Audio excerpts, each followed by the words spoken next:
Oggi 24 dicembre, vigilia di Natale, l'arcivescovo di Agrigento lancia un messaggio carico di speranza, condivisione e solidarietà. Agrigento ha degli alberi di Natale in spiaggia grazie a un'idea di Mare Amico che aveva chiesto la pulizia del litorale, conclusa l'iniziativa benefica di Fratelli d'Italia, Natale per tutti. Nuovo decreto, tante le novità in Sicilia, superata quota 2000 contagi, in provincia di Agrigento ben 60.000 persone non sono vaccinate. La questura di Agrigento non festeggia ma si chiude in un momento di riflessione. Lunedì prossimo a Palma di Montechiaro funerali della piccola Ginevra.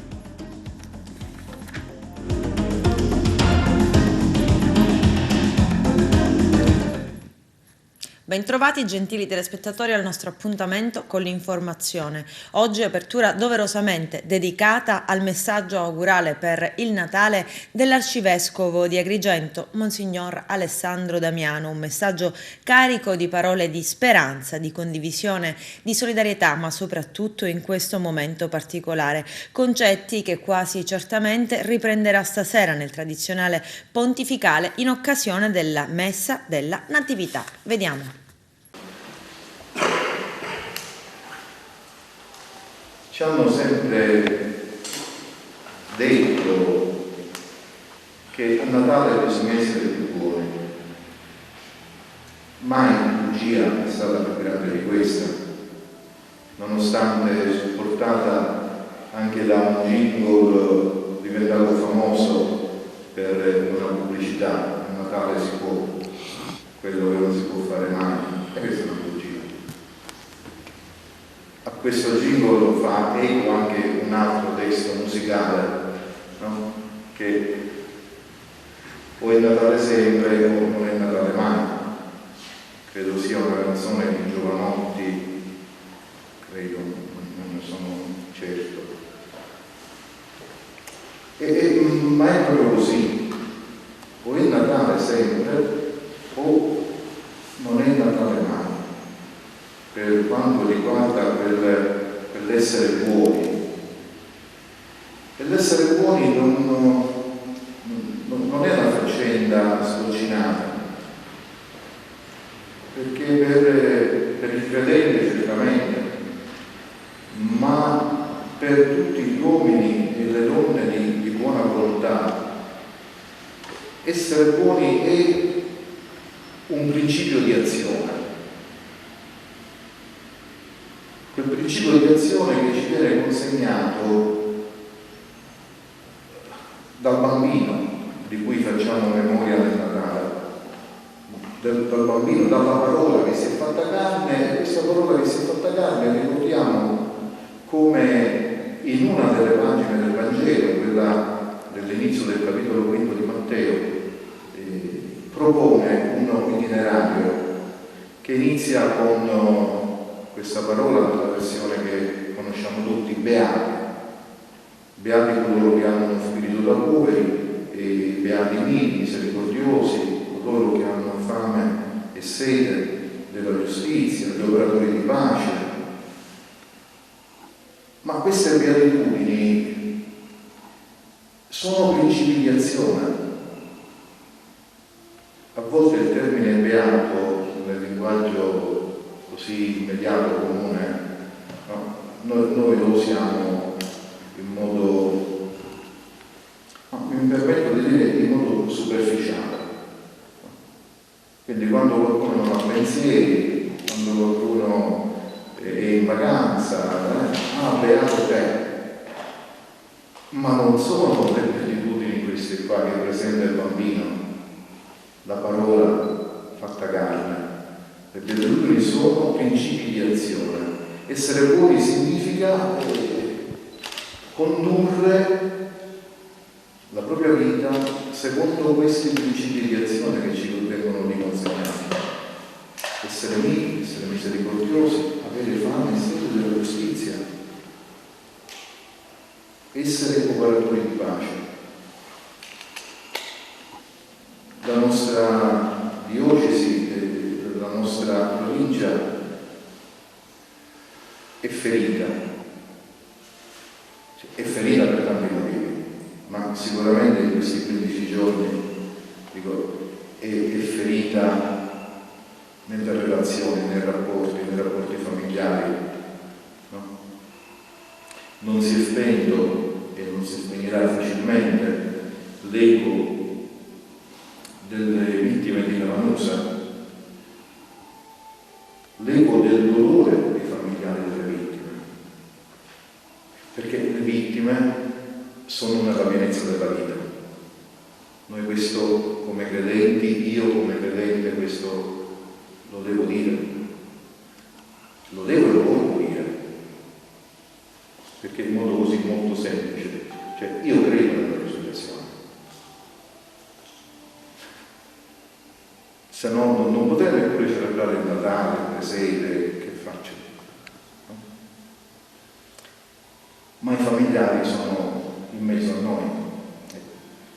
E poi ieri sera quest'altra tragedia terribile nello sviluppo, nella bimba che muore, che nasce alla vita, certo, nasce alla vita, però gli affetti, i sentimenti, le relazioni sono ferite. Ecco, fare Natale significa anche accogliere questo. Anche accogliere questo, dopo il Natale la liturgia sapientemente ci presenta la storia degli innocenti. Morte e vita, vita e morte, verso un unico cammino che tocca a noi fare, ciascuno nella propria condizione e ciascuno con le proprie convinzioni, purché non diventino convenienze. Ho scelto come immagine di questo Natale, sapete, sempre si propone un'immagine, dico il nostro patrimonio artistico agrigentino, ma patrimonio artistico italiano e sconfinato per poter attingere a immagini che hanno a che fare con Natale. Ma io riflettendo un attimo, perché le immagini parlano, ho pensato a questa immagine che avete davanti. Questa immagine è preceduta da una collezione di 10 immagini simili a questa. La collezione si chiama Eleison 2020, questa è Eleison 2021. È di un autore contemporaneo che ha uno sguardo suo sul mondo, come immagino gli artisti hanno un loro sguardo sul mondo, sia gli artisti delle carte scritte e sia gli artisti della pittura, della scultura, hanno un loro sguardo sul mondo. E Eleison, che nella liturgia qualcuno saprà, noi traduciamo con pietà, chi è Eleison, Cristo Eleison, non l'avrete sentito, Signore pietà, Cristo pietà. Eleison però ha un significato anche più ampio nel greco antico. Sta a indicare l'amore viscerale della madre per il figlio. Con queste immagini vogliono richiamare come in questo amore viscerale c'è quella scintilla di divinità che è in ciascuno di noi, in ciascun uomo, in ciascuna donna. Questa scintilla di divinità che a volte riconosciamo, a volte non riconosciamo, però in ciascuno di noi. E allora la domanda che ho preso da Isaia, il libro del profeta Isaia è sempre di stimolo per Israele ed è di stimolo per ogni credente di ogni tempo, e tra questo c'è un interrogativo che solleva: ecco, io faccio una cosa nuova, dice il Signore. Proprio ora germoglia, non ve ne accorgete? Ecco, questo non ve ne accorgete, questa domanda è l'augurio che io faccio a me, faccio a questa Chiesa, faccio agli uomini e alle donne di buona volontà che abitano questo territorio, faccio a voi nella vostra professione. Non ve ne accorgete del nuovo che il Signore fa nella storia, ma che a volte ci sfugge. A volte ci sfugge. Ecco, mi sembra un augurio che possa veramente raggiungere il nostro adesso, che quando parliamo di storia subito andiamo all'indietro nel tempo. Allora un augurio che possa raggiungere il nostro adesso, proprio ora il Signore fa una cosa nuova, sta a noi oggi e eventualmente sta a voi divulgarla per la vostra professione, divulgare il nuovo che accade. Per i credenti sarà opera del Signore, per i non credenti sarà opera di qualcun altro, ma sempre nella storia c'è qualcosa di nuovo, sempre adesso è foriero di un dopo, e noi lì dobbiamo andare, sempre attenti che le convinzioni non diventino convenienze. Al buon Dio non conveniva incagliarsi nel figlio, ma ha guardato oltre se stesso e ha scelto l'uomo. Buon Natale a tutti. È la prima volta che accade. Le spiagge del litorale di Agrigento sono state pulite in inverno durante il periodo natalizio per accogliere al meglio turisti e soggiornanti. È stata l'associazione ambientalista Mare Amico di Agrigento, coordinata da Claudio Lombardo, a lanciare l'idea che si è conclusa in bellezza con l'installazione di suggestivi alberi di Natale. Il servizio del nostro direttore Arturo Cantella.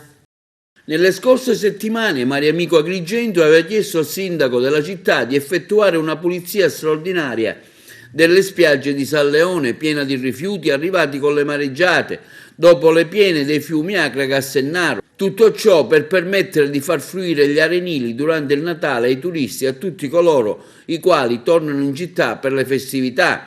Il miracolo si è avverato e per la prima volta nella storia agrigentina le spiagge sono state pulite d'inverno, sono state portate via diverse tonnellate di rifiuti e quindi sugli arenili sono stati installati diversi alberi di Natale. Mare Amico ringrazia l'amministrazione comunale, il distretto turistico, la Tourist Service che ha messo a disposizione i mezzi meccanici e le ditte incaricate della pulizia ad Agrigento. Buon Natale a tutti. Anche quest'anno si accendono le luci, però la novità è che naturalmente le luci vengono accese sulla spiaggia. Agrigento è un litorale invidiabile, abbiamo provveduto a fare la pulizia dell'arenile e quindi era l'occasione per posizionare questi alberi di Natale lungo tutto il nostro litorale. Ad Agrigento il Natale si è sempre vissuto sulla spiaggia, con i locali, con le passeggiate, con le attività sportive. Quest'anno abbiamo voluto dare, grazie al sindaco, grazie all'assessore Ciulla, grazie a tutta l'amministrazione, abbiamo voluto dare un segnale forte, c'è la pulizia della spiaggia, di queste bellissime installazioni natalizie, affinché si crei un'atmosfera bella originale per festeggiare il Natale. Vi aspettiamo ad Agrigento. Quest'anno quindi dal mare alla città, al centro storico, abbiamo acceso le lampadine, non ci siamo fermati solo alle frazioni, al centro città. Grazie a Mare Amico, grazie a tutti coloro che hanno contribuito a questo magnifico risultato che oggi si accende nella nostra città. Oggi riconsegniamo alla città la collezione, le due collezioni del maestro Roberto Vanadia. Siamo qui al Collegio Filippini e abbiamo la collezione dei luoghi del caos, il racconto di Luigi Pirandello interpretato dal maestro Roberto Vanadia nelle sue minime sfaccettature e nella sua interpretazione artistica. E abbiamo la collezione del presepe che per anni è stato ricorre il 30° anniversario quest'anno dalla prima esposizione del maestro Vanadia e mi sembrava doveroso, come assessore allo spettacolo con il maestro, abbiamo voluto riaprire questo luogo che è stato abbandonato negli ultimi periodi, negli ultimi anni, era in pessime condizioni, oggi finalmente torna fruibile al cittadino e al visitatore. Diceva giustamente Assessore, una cosa molto bella per me quest'anno ricorre il 30° anniversario dell'esposizione in pubblico. Ho iniziato proprio da Agrigento con il presepe che vedete alle mie spalle nel 1991 e adesso 2021 sono nuovamente qui per ripartire da Agrigento e quindi percorrere a Dio piacendo ancora una volta le strade d'Europa, perché questi miei lavori sono diventati veramente ambasciatori della nostra tradizione. Sono veramente grato a questa amministrazione per la sensibilità che ha dimostrato nel voler restituire alla città queste due collezioni. Il luogo è stupendo, il Collegio dei Filippini, proprio questa location è estremamente suggestiva ed accoglie queste due collezioni veramente straordinarie. Vengono restituite alla città e io invito veramente tutti a gustare i beni della nostra città, cominciando proprio dal Natale, fruendo di questa bella collezione, recandosi in cattedrale dove c'è una bellissima monumentale opera e poi presso la caserma dei Carabinieri, il comando provinciale, lì dove il colonnello ha aperto le porte con una bellissima iniziativa. E questa è l'occasione perché vi posso augurare un sereno Natale a tutti, di pace e di serenità. Conclusa l'iniziativa benefica di Fratelli d'Italia Il Natale per tutti, Catalano e Pisano ringraziano gli agrigentini per la loro generosità. Vediamo. Si è conclusa l'iniziativa benefica promossa dalla coordinatrice cittadina di Fratelli d'Italia Daniela Catalano e del commissario provinciale Calogero Pisano, denominato Il Natale per tutti. L'evento, che si è svolto nella giornata di martedì scorso, ha visto aprire le porte della sede del partito della Meloni per un Open Day della solidarietà ed è terminato con la consegna della spesa raccolta caricata dai partecipanti sul furgone messo a disposizione per l'attività solidale al responsabile del centro di ascolto della parrocchia di San Gerlando, padre Giuseppe Pontillo, che ne curerà la distribuzione alle famiglie in difficoltà. Soddisfatti la coordinatrice cittadina di Fratelli d'Italia Daniela Catalano e il commissario provinciale Calogero Pisano per la mole e la quantità di viveri, in primis prodotti per i più piccini, che sono stati raccolti. Il coordinamento del partito ringrazia quindi gli agrigentini per la generosità che hanno dimostrato e padre Pontillo per lo spirito collaborativo ancora una volta manifestato.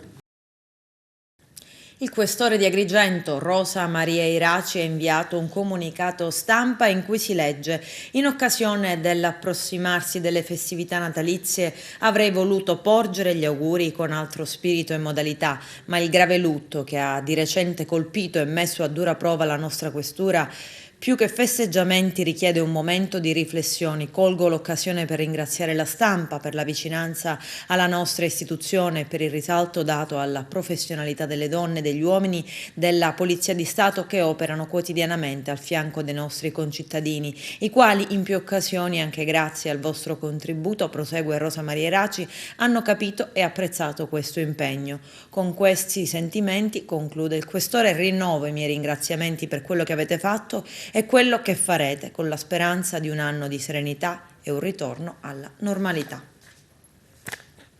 Si svolgeranno lunedì prossimo 27 dicembre alle ore 11 nella chiesa madre di Palma di Montechiaro i funerali della piccola Ginevra, deceduta a seguito di un incendio che si è sviluppato all'interno della propria abitazione. La magistratura ha restituito il corpicino della bambina alla famiglia, una famiglia distrutta. A Palma di Montechiaro il sindaco Stefano Castellino ha proclamato il lutto cittadino, annullando anche tutte le manifestazioni natalizie.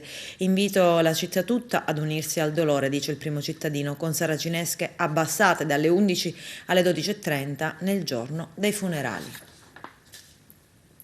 A Comiso, in provincia di Ragusa, un incidente stradale autonomo ha provocato la morte di un ragazzino di 15 anni. Si tratta di Biagio Gianni.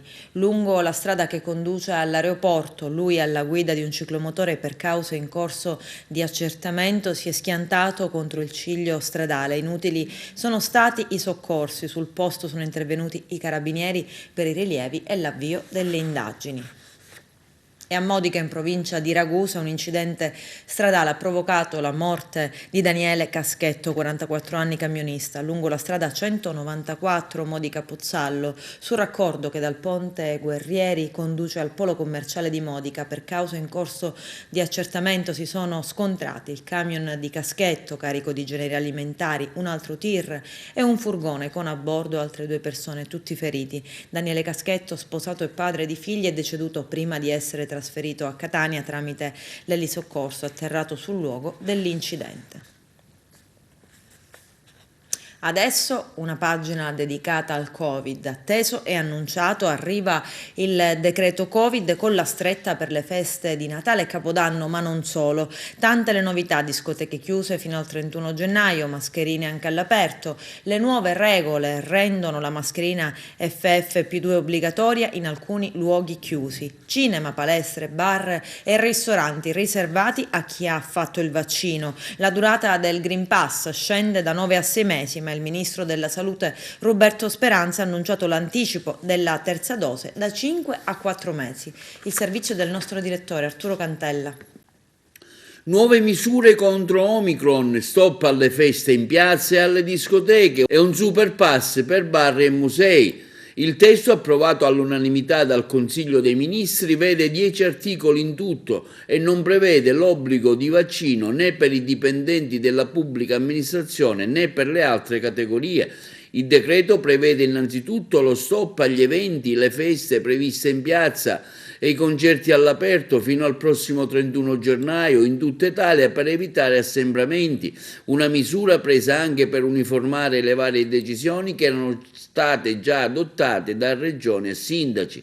Chiuse anche le discoteche e i locali da ballo, una scelta che è stata fatta durante il Consiglio dei Ministri perché nella bozza era previsto che chi volesse andare a una festa o in un locale o ballare in discoteca dovesse aver fatto il booster o avere un tampone negativo se ancora in attesa della terza dose. Un'altra misura molto dura è l'estensione del pass rafforzato ai settori che fino ad oggi ne erano esclusi, fino alla conclusione dello stato di emergenza previsto al momento per il 31 marzo prossimo. Potranno prendere il caffè o mangiare al bancone solo i vaccinati e i guariti. Il decreto prevede l'obbligo del Super Green Pass per i servizi di ristorazione al banco, mentre fino ad oggi bastava il pass base, ma il pass rafforzato a partire dal 30 dicembre è anche esteso ai musei, ai luoghi di cultura, alle piscine, ai palestre, agli sport di squadra, ai centri benessere, a quelli termali, ai culturali e sociali e ricreativi, alle sale gioco, sale bingo e casinò. Non si potrà più entrare con il solo tampone. Per accedere all'RSA e agli hospice vari si dovrà aver fatto il booster, cioè la terza dose, oppure se si hanno solo 2 dosi bisognerà fare anche il tampone. Anche il Vaticano prova a blindarsi mettendo l'obbligo del pass rafforzato per chi lavora nello Stato Pontificio. Ampiamente annunciato arriva anche l'obbligo di utilizzo all'aperto di tutto il paese fino al prossimo 31 gennaio, l'obbligo delle mascherine. Il Consiglio dei Ministri ha deciso di estendere l'obbligo dell'FFP2 fino a quando finisce lo stato di emergenza per i cinema, teatri, stadi, palazzetti e mezzi di trasporto, compresi bus e metro. Altro intervento pienamente condiviso e suggerito dagli scienziati era la riduzione della durata del pass. Dal 1 febbraio varrà 6 mesi perché ormai è certo che la protezione dei vaccini cala fortemente dopo 180 giorni. La misura scatterà tra 40 giorni proprio per dare tempo a tutti coloro che non hanno ancora fatto la terza dose. Il governo ha deciso quindi di rafforzare i controlli alle frontiere, negli aeroporti, nei porti, nelle stazioni, nei valichi terrestri, dei test antigenici o molecolari a campione su chi entra in Italia. In caso di positività si dovrà andare in isolamento per 10 giorni e se necessario anche nei Covid hotel. Ed in Sicilia il numero di contagi supera quota 2000, una soglia non più registrata da parecchi mesi. La regione si prepara a fronteggiare la nuova ondata del virus con la riconversione negli ospedali dei posti letto ordinari in posti Covid. Ad Agrigento il prefetto Maria Rita Cocciufa lancia l'allarme perché ben 60.000 persone non sono ancora vaccinate. Ricorda che la variante Omicron è 15 volte più contagiosa delle altre e consentirà al virus di diffondersi con una velocità incredibile. Con tutte queste persone ancora non vaccinate c'è un pericolo costante per loro, ma anche per tutti gli altri, avverte il prefetto. Vediamo il report settimanale realizzato dall'ASP di Agrigento guidata dal commissario Mario Zappia. Inizio l'aggiornamento con una frase che è molto esplicativa: Natale che non vorresti, dal punto di vista epidemico ovviamente. Concluderemo con gli auguri, però prima vi devo raccontare un po' di cose che ci fanno stare un po' preoccupati, e un po' è ovviamente un eufemismo, abbastanza, e spero non molto preoccupati ancora a salire, andando avanti. Stavo guardando la curva del nostro pachiderma che continua a salire. Avete sentito dai giornali che è tutto un'esplosione di casi, perché l'Omicron, la cosa di cui siamo certi è che ha una diffusione 6 volte maggiore del Delta, che già era 10 volte più diffusiva e contagiosa dell'Alfa.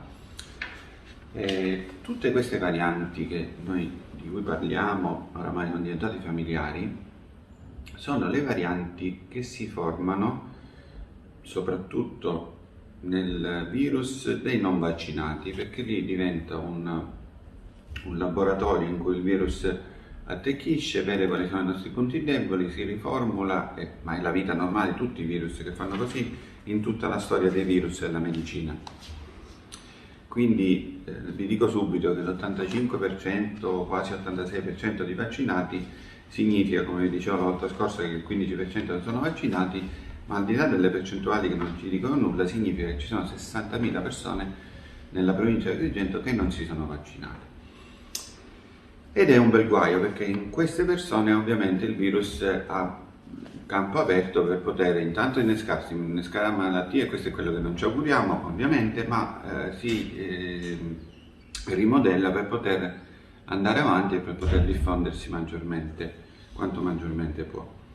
E quindi tutto questo quadro ve lo sto raccontando perché adesso la situazione sta diventando drammatica, perché noi ci stiamo preparando al peggio, il Natale che non ti auguri, non ti aspetti, perché i nostri ospedali adesso, anzi il nostro ospedale è pieno, abbiamo già 31 persone in medicina a Ribera e 7 in terapia intensiva, quindi ovviamente un po' di rabbia da parte degli operatori sanitari, soprattutto a dover curare quelle persone che non si vogliono vaccinare, quindi quelli che sicuramente avrebbero evitato una parte gravissima della malattia. Ci sta la rabbia, però poi alla fine chi fa il medico, chi fa l'infermiere lo fa perché lo sente, perché ce l'ha dentro, perché noi esistiamo per i malati, però vorremmo curare i malati che non ne possono fare, dice purtroppo gli è capitato, ma quelli che magari se la cercano ne faremo volentieri a meno.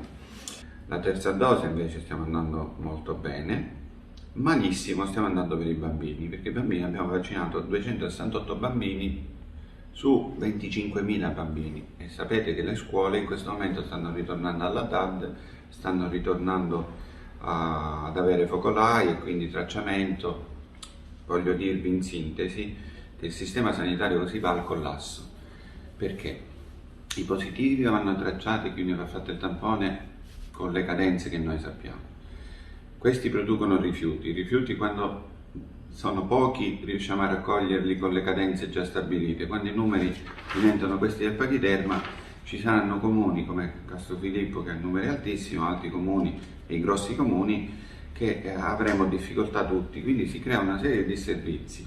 La medicina si riempie, il pronto soccorso si intasa, tutte queste cose che voi sapete e le sappiamo tutti. Noi stiamo lavorando perché ci prepariamo a nuove aperture, a nuove disposizioni, stiamo chiedendo ai sanitari di allertarsi, di stare allerta, di prepararsi eventualmente a straordinari, ad altri turni, però capite bene che il Natale vorremmo farlo pure noi, pure i sanitari vorrebbero fare il Natale. Penso che sia un diritto di tutti, però noi abbiamo il dovere di curare le persone, almeno cogliamo l'occasione per augurare a loro un buon Natale con il nostro comportamento. Il nostro comportamento, che sapete funziona per tutte le varianti, è la mascherina, è l'aerazione, è il distanziamento e l'igiene delle mani.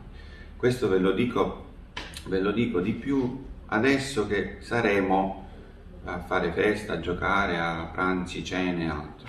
Non vi costa nulla aprire, cercate di non mischiare bicchieri, di non bere assieme, di non fumare la stessa sigaretta e tutte queste cose. Vi sto dando delle indicazioni banali, però lo faccio con uno spirito propositivo, ovviamente, perché vorrei che questo Natale che non ci auguravamo invece potesse essere solo nella fase di preparazione nostra della sanità. Noi ci stiamo preparando al peggio. Saremmo ben felici se questo non avvenisse, ovviamente, però noi stiamo lavorando tutti per fare in modo che se succede qualcosa cerchiamo di essere pronti. Ed a proposito di Covid, l'intervista al medico e assessore del Comune di Agrigento, Giovanni Vaccaro. Assessore alla sanità, approfitto per un consiglio anche medico, lei è anche un noto cardiologo agrigentino. L'Omicron a quanto pare sta avvocando il vaccino, i dati Covid stanno aumentando in tutta Europa, in Israele addirittura si parla di quarta dose. Ecco, qual è la situazione sotto il suo punto di vista di assessore alla sanità ad Agrigento e anche di medico? Ma il mio parere è che una variante non la puoi mai isolare, perché quando già c'è un caso alla fine la variante buca le barriere e diventa predominante, così come è successa con le altre varianti. I dati che finora ci sono sicuramente dei dati, l'Omicron ha un alto grado di diffusione, ma non è così patologica come altre varianti. È normale che l'unica arma che rimane è i vaccini. Noi possiamo parlare qui per un anno di fila, ma non abbiamo alternativa.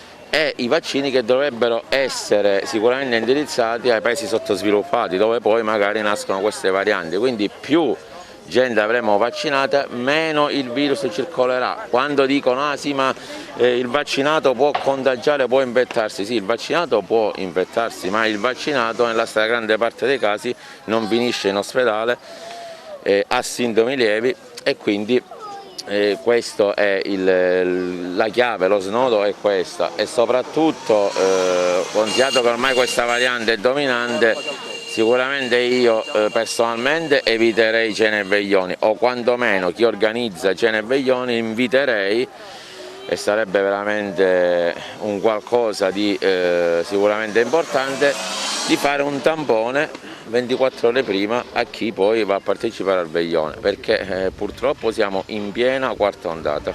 Assessore, ecco un breve bilancio di questo anno che ha visto anche il suo assessorato insieme alle istituzioni, all'ASP, all'ospedale, insomma a tutte le strutture sanitarie essere presenti sulla diciamo, contagio e monitorare ciò che è stato anche la vaccinazione. Insomma è stato un anno impegnativo, giusto per tracciare un po' un consuntivo? È stato un anno impegnativo, però Agrigento è una città virtuosa perché è una delle prime province della Sicilia per numero di vaccinati. È stato un anno impegnativo in cui si è vista la realizzazione di un reparto Covid dedicato all'ospedale di Ribera. È ovvio che è impegnativo perché c'è sempre carenza di personale, di medici, di host, di infermieri. Però credo che il direttore generale e tutta la struttura dell'ASP ogni giorno siano lì impegnati come tutti noi per fronteggiare questa emergenza. Purtroppo, notizia di pochi giorni fa, che è stato riaperto il reparto Covid ad Agrigento, ma questo ahimè dipende dall'aumento esponenziale dei contagi. Però con il sacrificio di noi medici, e parlo io in prima linea perché il sacrificio è enorme, e con la buona volontà dei cittadini io sono fiducioso.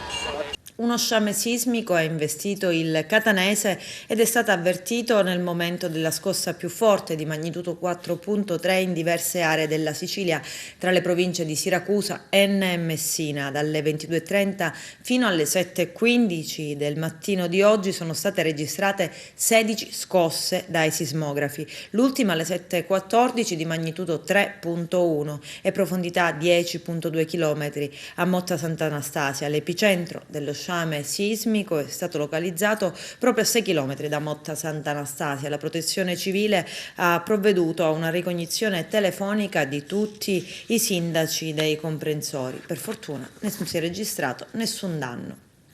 La Guardia Costiera, nel corso di mirati controlli sulla filiera della pesca nella Sicilia occidentale, ha sequestrato 2 tonnellate e 100 kg di tonno pinna gialla senza documentazione di tracciabilità in uno stabilimento di produzione e trasformazione dei prodotti ittici a Sciacca. Complessivamente sono state effettuate 643 verifiche con 44 sanzioni per 54.000 euro e 34 sequestri di 94 tonnellate di pesce perché in cattivo stato di conservazione o senza la necessaria documentazione di tracciabilità imposta dalla normativa di settore. Oltre a Sciacca, le altre operazioni più rilevanti vi è stato il sequestro in 2 centri di trasformazione della provincia di Palermo, rispettivamente di circa 10.000 e 21.000 kg di specie ittiche provenienti dall'estero, tra cui seppie, calamari e tonno, in parte già lavorati per la preparazione di sughi con termine minimo di conservazione scaduto. E il nucleo di polizia ambientale dei vigili urbani ha sequestrato un'area adibita a discarica di rifiuti speciali in via Enrico Caruso nel quartiere di Fontanelle ad Agrigento. È stata riscontrata soprattutto la presenza di rifiuti speciali con grave impatto ambientale e pericoli per la salute pubblica. Il proprietario è stato denunciato alla Procura della Repubblica di Agrigento. L'operazione rientra nel settore delle attività svolte a tutela dell'ambiente.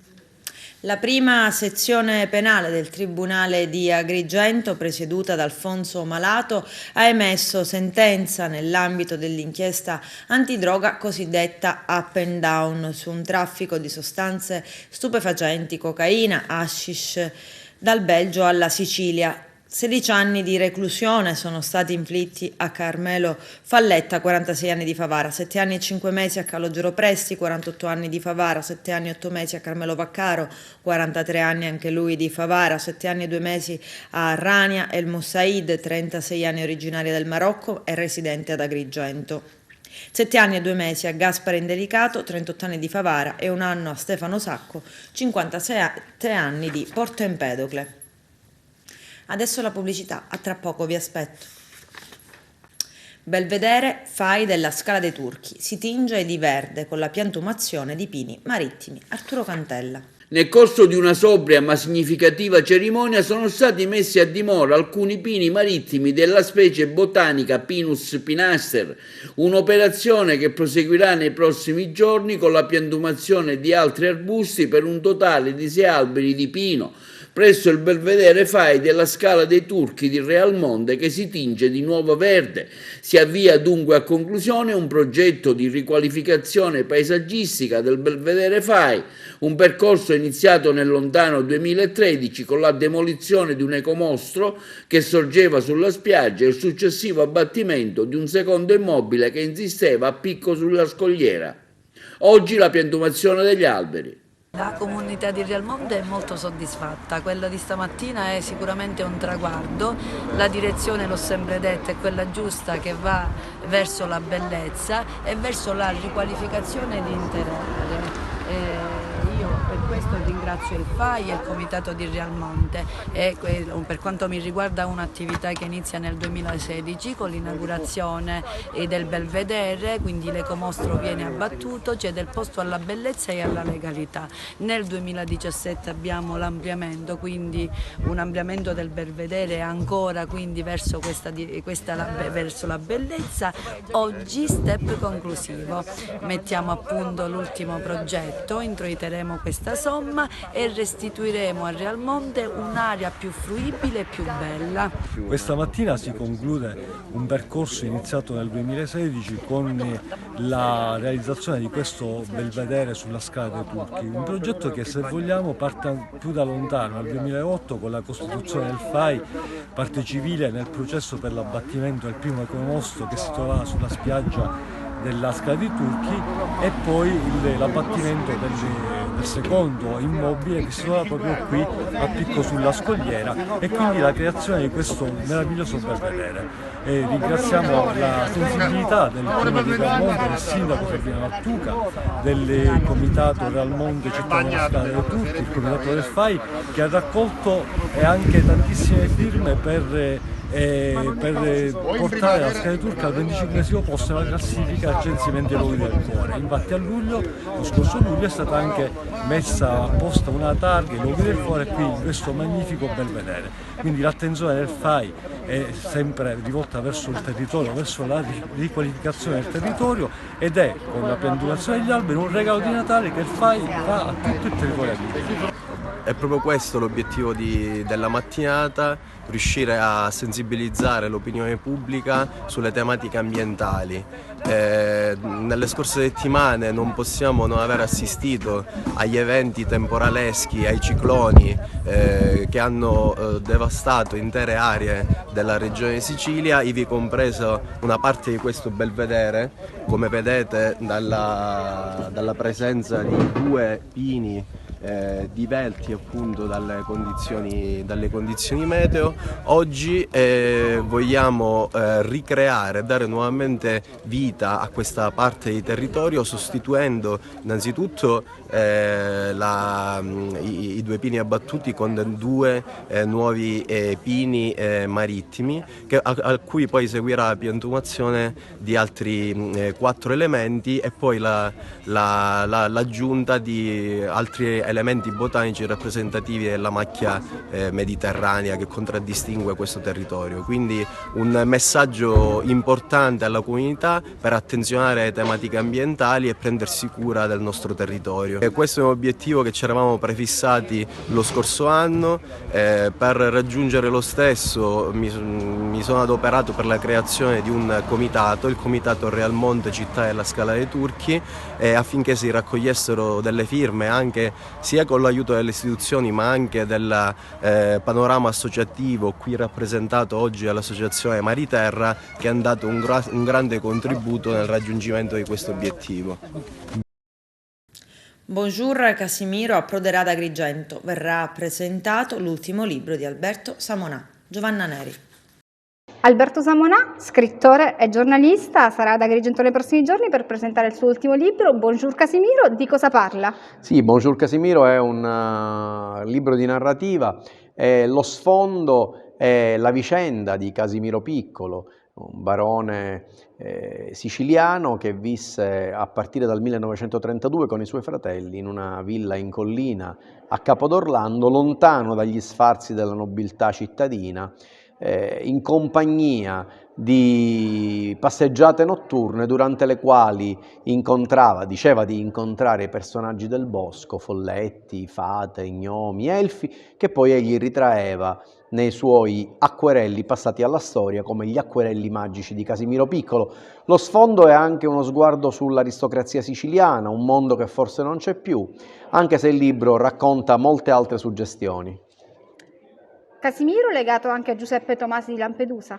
Era cugino in primo grado, la madre di Casimiro era sorella della madre di Giuseppe Tomasi di Lampedusa e Lampedusa è presente in questo libro a più riprese. Memorabili sono i suoi dialoghi con il cugino Lucio Piccolo, fratello di Casimiro, legati alla letteratura, ai talenti letterari, agli autori del tempo. Ecco, i 2 mostri di cultura, Lucio Piccolo e Giuseppe Tomasi di Lampedusa, rappresentano 2 paradigmi, l'uno la poesia, l'altro la letteratura, la narrativa, la prosa. Ecco che viene fuori la figura di Casimiro, che invece racconta per immagini, le immagini delle sue fotografie, le immagini dei suoi dipinti. Bonjour Casimiro si presenta ad Agrigento, quando sarà l'appuntamento? Sarà martedì 28 dicembre alle 18 al Collegio dei Filippini. Voglio anche dire che non è un romanzo storico, è ambientato nel presente perché c'è un protagonista che si chiama Giulio ed entra in questo mondo. Nel libro questo ingresso di Giulio nel mondo dei Piccolo prevede che accadano varie cose e sono le cose che leggerete nel libro. Adesso lo sport è tempo di riposo per i giocatori, ma di calciomercato per le società. Carmelo Lentini. Eccezione fatta per la Serie D, tutti gli altri campionati dilettantistici osserveranno una lunga sosta e riprenderanno il prossimo 9 gennaio del 22. A tenere banco in questo lasso di tempo è il calciomercato invernale, aperto lo scorso 1 dicembre, che chiuderà i battenti il 30 dicembre alle ore 19. Ma vediamo quali sono stati gli affari conclusi tra arrivi e partenze dei club agrigentini del campionato di eccellenza Girone A. Partiamo con l'Akragas. Dopo il portiere Dome, l'Akragas ha svincolato altri calciatori. Si tratta di Corrado Montalbano, David Biancola, Simone Giuffrida e Giulio Pardo. Nel contempo ha provveduto all'ingaggio del giovane portiere Samuele Scannella, classe 2004, proveniente dal Pro Favara. In arrivo anche il centrocampista Luca Liguori, ex Castroville in Serie D, anche lui classe 2004. Nei prossimi giorni la società biancazzurra dovrebbe pescare in questo mercato invernale qualche pedina che possa dare maggiore impulso all'assetto tecnico-tattico. Si parla insistentemente di un esterno basso, di uno alto e di un avanti. Per quanto riguarda il Canicattì, ha invece svincolato Marco Cantavenera, transitato a Raffadale, e Flavio Gradito. Nel contempo ha provveduto all'ingaggio del centrocampista Alessandro Prezzabile. Per quanto riguarda il Pro Favara, ha preso Simone Giuffrida in prestito dall'Akragas e ha preso anche l'attaccante Simone Camilleri, mentre ha ceduto Samuele Scannella ai cugini biancazzurri. L'Unitas Sciacca invece ha ingaggiato Santiago Torres, attaccante argentino di 23 anni, ex Rotonda, Ionica e Leonzio, ed il difensore Nicolas D'Agata, 19 anni, è cresciuto nel settore giovanile del Banfield in Argentina. Il Casteltermine ha ingaggiato invece Franco Cornazzani, classe 98, forte attaccante di origini italo-argentine, detto El Tanque, e Sou Muhammadou, classe 2000, attaccante esterno. Infine, al Collura di Porto Empedocle si è disputato il primo Soccer Memorial Marco Ferrera, che ha visto confrontarsi Empedoclina, Sciacca e Casteltermine. Ad aggiudicarsi il trofeo è stato l'Unitas Sciacca, che ha superato sia il Casteltermine che l'Empedoclina. Al secondo posto si è classificato il Casteltermine, chiaramente l'Empedoclina si è classificato al terzo posto. La giavellottista Giusy Savarino lascia la Sal Catania dopo 7 anni. L'atleta ha comunicato le proprie decisioni al presidente della società catanese Giuseppe Sciuto, senza però rendere note le motivazioni. Con i colori della Sal Catania, Giusy Parolino ha conquistato 11 titoli di campionessa d'Italia con altrettante medaglie d'oro tricolore, raggiungendo ben 20 volte il gradino più alto del podio. Sono entrata alla Sal Catania in punta di piedi e a testa alta ne esco, dichiara Giusy Parolino. Ringrazio il presidente Sciuto e la dirigenza per l'accoglienza che mi è stata data in questi anni, ma preferisco lasciare. Momento di Natale, di auguri, ma anche di bilancio e di prospettive. Momento di bilancio, il bilancio è positivo, abbiamo portato avanti tutte le attività programmate ad inizio d'anno con diciamo, molto proficuo il lavoro fatto e quindi diciamo che siamo soddisfatti per tutto ciò che si è fatto e siamo pronti per ricominciare il girone di ritorno a gennaio con le stesse attività che abbiamo programmato nel girone d'andata. Per quanto concerne invece questo periodo natalizio, con il cuore spezzato per la tragedia di Ravanusa, che ci ha lasciato un grossissimo vuoto, auguro un buon Natale al presidente Sandro Morgana della FIGC Comitato Regionale Sicilia, al presidente onorario Santino Presti del Comitato Regionale Sicilia, a Stefano Marenti il nostro coordinatore, a Calogero Drago il nostro presidente AIA provinciale, Andrea Attanasio delegato provinciale del CONI e a Calogero Capraro il responsabile dell'AIA di Agrigento. Poi ai miei collaboratori della FIGC molto impegnati e molto attivi nel darmi una grossa mano d'aiuto nell'attività che facciamo sempre in delegazione, al nostro impiegato intraprendente Carlisi, sempre attivo e pronto a risolvere tutti i problemi che ci sono ogni giorno, e poi non per ultimo poi alla stampa, naturalmente alla carta stampata e alla televisione, che raccolgono e informano sempre delle nostre attività in maniera professionale, anche agli amministratori locali che supportano le nostre società nelle varie attività, e alla fine non per ultimo per importanza alle nostre società, agli allenatori, alle calciatrici, calciatori, dirigenti, tifosi, per quello che mettono tutti i giorni in campo. È grazie a loro che noi portiamo avanti lo spettacolo del gioco del calcio, il più bel spettacolo del mondo. Diciamo che con la loro collaborazione riusciamo a portare avanti in maniera, devo pure rimarcarlo,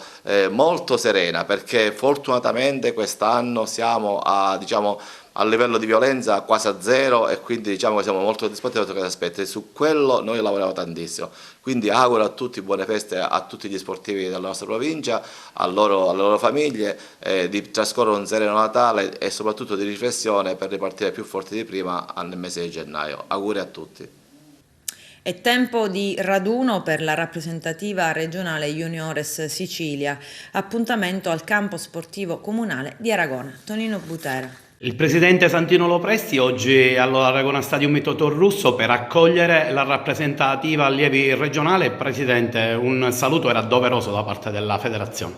Io ringrazio intanto l'amministrazione comunale, ringrazio il sindaco Pendolino per aver messo a disposizione questo bellissimo impianto. Era giusto che un impianto che da poco inaugurato, come dire, avesse anche la presenza della federazione, il presidente Morgana e tutto lo staff che coordina le rappresentative per avere qui oggi una rappresentativa. Domani continueremo, impegneremo ancora questo campo, e questo è estremamente importante. Non solo è importante per noi che giriamo nel territorio, ma è importante perché anche le amministrazioni, diciamo, vedono la gratificazione di un lavoro fatto. Io devo fare un in bocca al lupo a Lillo Capraro, a tutto il suo gruppo, che allo staff che della rappresentativa. Si inizia un percorso, speriamo che si arrivi fino alla fine. Voi sapete che abbiamo sospeso noi per 2 anni il torneo delle regioni, invece oggi si riparte, speriamo che si possa arrivare a svilupparsi. Questo torneo si farà in Veneto,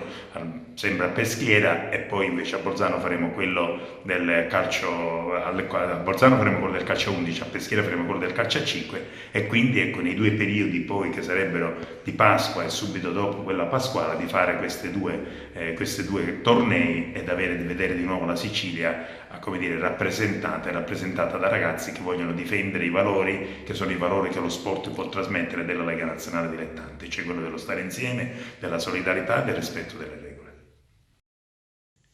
Seconda giornata all'Aragona Stadium Metodo Russo per le rappresentative regionali. Oggi è la volta di quella Under 17 a fare gli onori di casa. Oggi il sindaco Peppe Pendolino. Sindaco, promessa mantenuta con la federazione.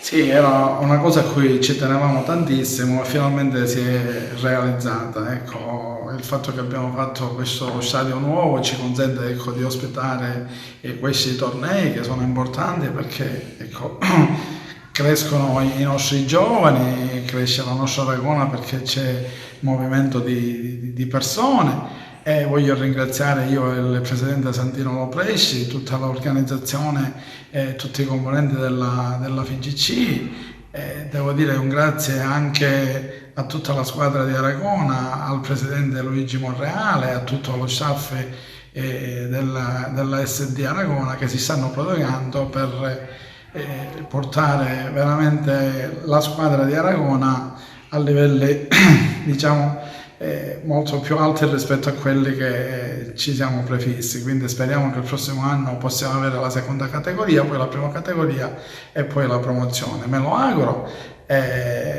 Un augurio di buon Natale a tutti, e che sia un Natale sereno. Stando chiaramente, ne approfitto per fare un appello: i contagi sono in lieve aumento, quindi dico a tutti di stare attenti, di non lasciarci andare, però ecco, di fare un sereno Natale in assoluta tranquillità e relax.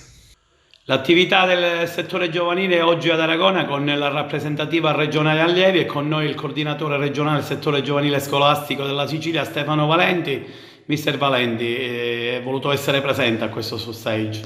Sì, sicuramente quando si parla di attività giovanili nella nostra provincia, specialmente in un campo, in un territorio dove sono stato benissimo nel passato, non potevo non essere presente, sia per salutare lo staff tecnico davanti al 17, soprattutto per vedere tanti vecchi amici che con l'occasione di questo bellissimo impianto rimesso a nuovo stanno ritornando tutti come qualche annetto fa, e fa enormemente piacere vedere tanta gente in questo campo e tanti piccoli calciatori, chiamiamolo sempre piccoli calciatori, venuti da diverse località della nostra Sicilia per partecipare a questo stage.